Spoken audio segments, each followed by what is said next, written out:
Next up, we're going to speak to, or have Andrew Todd speak to us, Associate Director for Sustainability, about Social Housing Decarbonisation Fund.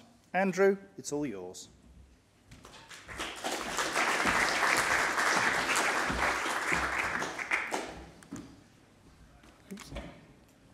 Hi everyone, good to see you. Andrew Todd, Associate Director at TNT's Housing Sustainability team. My team, we run social housing retrofit strategies, we're looking at sustainability strategies, all that focus on the housing sector and particularly on social housing. And then I'm also the lead for the support under the Technical Assistance Facility, that support for the SHDF, the Social Housing Decarbonisation Fund, which we're going to cover today. There's a few housing-related people in the room, I think. I chatted at lunch to 3 really interesting companies. So one which is developing off-site manufactured panels for insulation, really innovative work there. We looked at also a brick manufacturer who's using low-carbon methods to produce bricks and producing kind of brick slips as well for external wall insulation. And then also spoke to a metering and monitoring company who have some really interesting tech able to kind of monitor instances of fuel poverty. So really, really enthused to see that, you know, in an event like this, there is that technology coming through. So my talk's going to focus on the Social Housing Decarbonisation Fund, in particular Wave 2.2, which is the upcoming wave being made available. So some context here, just to say that the UK homes accounts for about 26% of the UK's carbon emissions. Different stats on Paul's slide, so I think we need to kind of cross-reference where we're getting our data from. But I think the message is clear. Homes are a significant producer of carbon emissions. And in the UK, we have a serious problem in that our homes are not energy efficient. So we have about 13 million homes which are below an EPC band C. And the diagram on the right just shows the scale of the problem compared to other European countries. So this is just showing the level of heat loss from homes, proving that the UK is the worst culprit. A lot worse than some of the Scandinavian countries, Northern European countries, where homes are just built and have been built with energy efficiency in mind for decades. On the social side then, we've got about 1.4 million homes which have EPC C and below, and about 54% of those are in fuel poverty. So these are people who, you know, they're deciding whether or not to heat their homes or to feed their families. There's instances of damp and mold and tragic cases like the Rochdale case where a little boy at Awabishab, his home, there was reported instances of mold and damp, but nothing done about it. And he died from respiratory illnesses. So that's the kind of scale of the challenge. And the Social Housing Decarbonisation Fund is there to try and help that, to try and progress us towards net zero, to improve the energy efficiency of the social housing stock, to reduce fuel bills for the tenants living there, to bring people out of fuel poverty, improving tenant health and well-being, whilst at the same time trying to develop a bit of a market around retrofit, because we know that, you know, the scale of the challenge in terms of retrofitting buildings, lots of these buildings are going to be still in use 50, 60 years' time. So we need to develop that retrofit market.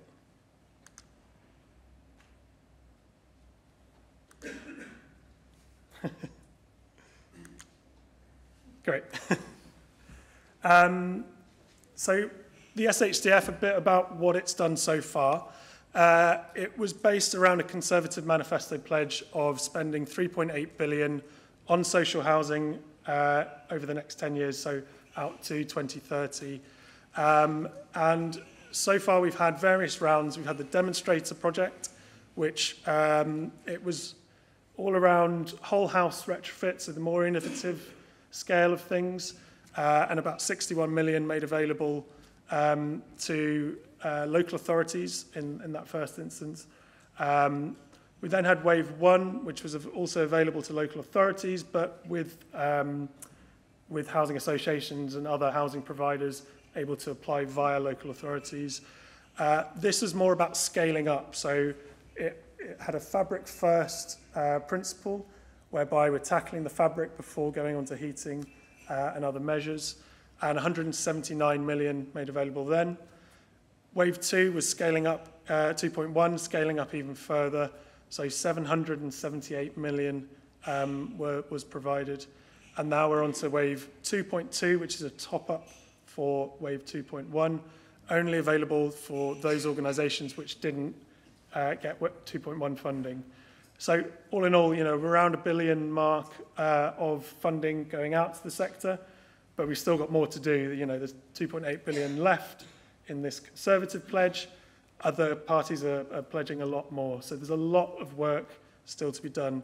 Some of the measures, we've just got photos on the screen. So external wall insulation, underfloor insulation.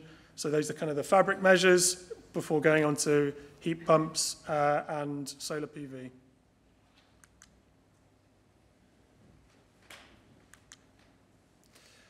So who's eligible for wave 2.2? In terms of organisations, local authorities, combined authorities, housing associations, registered charities that own social housing stock, they can all apply either as an individual or as part of a consortium.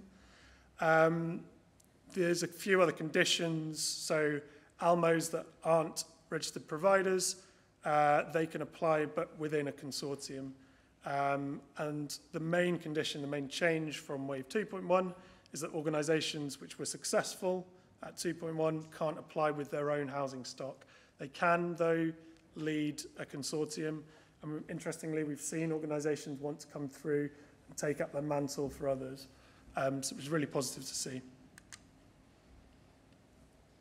In terms of properties, so we've got all existing social housing, which is EPC, below EPC C, any archetype of homes, the number of, there is a small number of homes outside of that bracket which will be considered, but only on what's called an infill basis. So for example, if you've got a tower block and 90% of them are social homes, the other 10% you can also apply for and install energy efficiency measures for.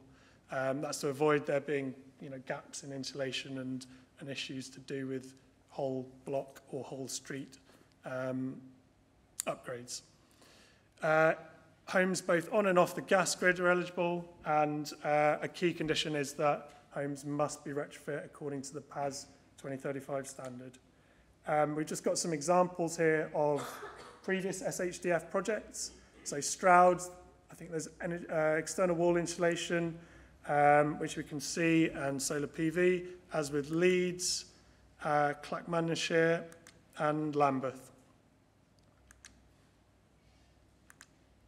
So I wanted to include a slide about what happens when retrofit goes wrong.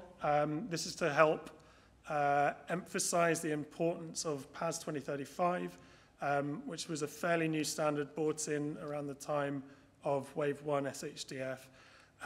So there's a couple of examples on screen. We've got the Preston example where external wall insulation was fitted incorrectly, and then loads of issues post-installation started to come through, damp and mould, instances even of water running down walls and out of plug sockets, causing millions more in terms of putting it right, of rehousing tenants during that period, and then obviously replacing all the decorations and furniture which was damaged.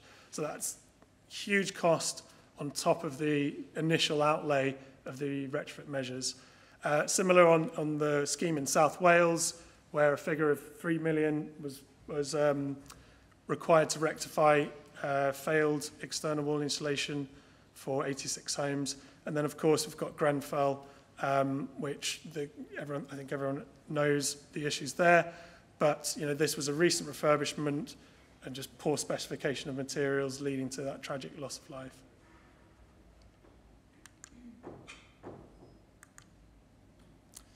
Okay, so back to 2.2 and some of the key differences between 2.1. Firstly, there's a bit of a relaxation on the minimum bid size.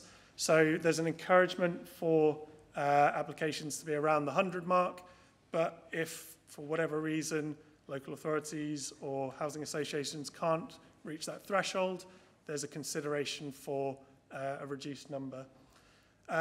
Eligible applicants we've already covered, so anyone who wasn't successful in 2.1 can apply. In terms of eligible stock, so it must exclude any previous SHDF rounds of funding, that stock being put forward. Low carbon heat is being considered, although it's still following that fabric first principles of getting the insulation right, of reducing the potential heat loss from a building before looking at low carbon heat. If there's properties where fabric has been done, still not hitting that EPCC, then low carbon heat can be investigated. There is an update to PAS 2035, and by the time of delivery for this scheme, that new standard will be in place, so that needs to be adhered to. We've produced a couple of masterclasses specifically around the changes to PAS, which is worth looking at. And then in terms of the delivery window, so it's a 2-year delivery window, and the grant funding must be spent in that first year, co-funding spent from there on. So a bit around timescales quickly. We've had all the draft guidance and application forms published. We've had the clarification period now closed, and the competition is due to launch next week. That'll be open until about the 15th of January, and you can submit applications in the 5-day window up to the close date. And then successful projects will be notified around early March, with the intention that grant funding agreements are out later in that month.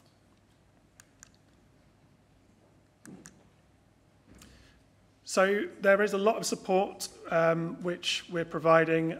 So Turner & Townsend managing the technical assistance facility, and you may be familiar with the branding. The Social Housing Retrofit Accelerator is one of the projects under the technical assistance facility. So we've been doing this now since 2021 and wave 1 of SHDF. So we've supported both waves. 97% of the successful applicants came through our system of support.